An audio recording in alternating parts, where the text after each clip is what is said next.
Assalamualaikum warahmatullahi wabarakatuh.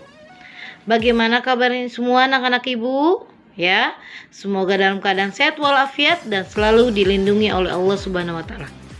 Ya, pada saat pandemi seperti ini kalian masih belajar di rumah, tapi ibu minta kalian tetap semangat, selalu jaga kesehatan dengan apa? Yang pertama dengan memakai masker, yang kedua dengan bercuci tangan, yang ketiga dengan menjaga jarak. Ya nak ya, selalu berdoa kepada Allah semoga wabah cepat berlalu ya.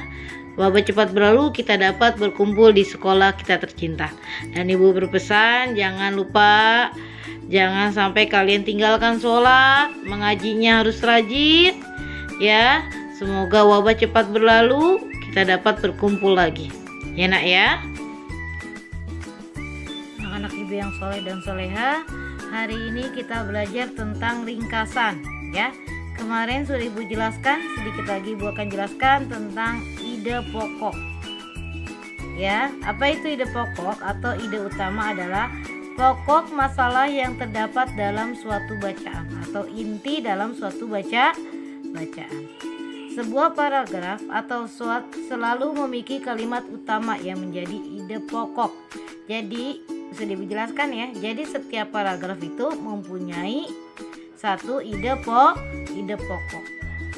Ya, kalimat utama dalam sebuah paragraf bisa terdapat di awal paragraf dan di akhir paragraf. Biasanya ide pokok yang terdapat di akhir paragraf itu menggunakan kata kesimpulan. Itu ya, contohnya seperti ada kata-kata jadi di awalnya, terus ada kata-kata dengan demikian, berarti ide pokoknya terdapat di akhir paragraf. Ingat ya, pokoknya setiap paragraf hanya satu ide pokok ya. Jadi apa itu ide pokok? Gagasan yang menjadi dasar pengembangan suatu paragraf atau pokok masalah yang terdapat dalam suatu bacaan ya. Itu yang disebut dengan ide pokok. Singkat saja ya, karena ibu sudah jelaskan. Sekarang ibu akan menjelaskan tentang ringkasan. Saya pengen tahu apa itu ringkasan. Ringkasan adalah penyajian sebuah karangan dalam bentuk singkat ya, dalam bentuk singkat. Itu namanya ringkasan. Itu ringkasan adalah menyajikan sebuah karangan dalam bentuk singkat.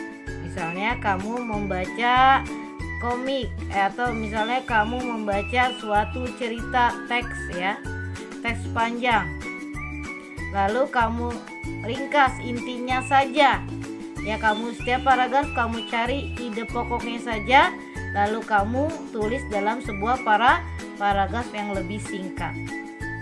Misalnya kamu membaca buku cerita dengan 10 paragraf. Ada buku cerita sebanyak 10 paragraf. Tapi kamu membuat ringkasan, kamu singkat. Misalnya menjadi 5 paragraf. Ya, tapi mencakup keseluruhan isinya. Jadi kamu mencari hal-hal yang penting saja. Itu namanya ringkasan. Paham ya? Ringkasan adalah menyajikan sebuah karangan dalam bentuk yang singkat. Ya, tapi maknanya masuk semua. Misalnya kamu membaca sebuah buku cerita yang terdapat 20 paragraf. Kamu cari ide pokoknya setiap paragraf. Ya, setiap paragraf hanya satu ide pokok. Kamu cari intinya, lalu kamu gabungkan hanya dalam beberapa paragraf. Bisa kamu dalam 2 atau 4 paragraf jadinya, atau 5 paragraf.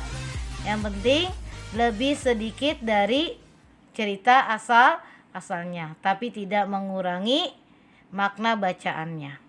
Ya, itulah ringkasan. Ya, tidak mengurangi makna bacaannya. Jadi kamu mencari hal-hal yang penting, atau kamu cari ide pokoknya, intinya saja.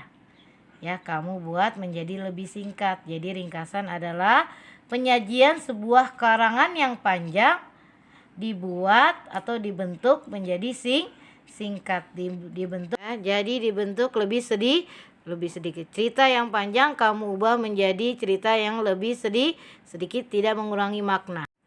Paham ya nak ya? Itu namanya ringkasan ya. Jadi ringkasan itu menyajikan cerita yang panjang menjadi lebih sedikit tapi tidak mengurangi maknanya. Jadi caranya bagaimana?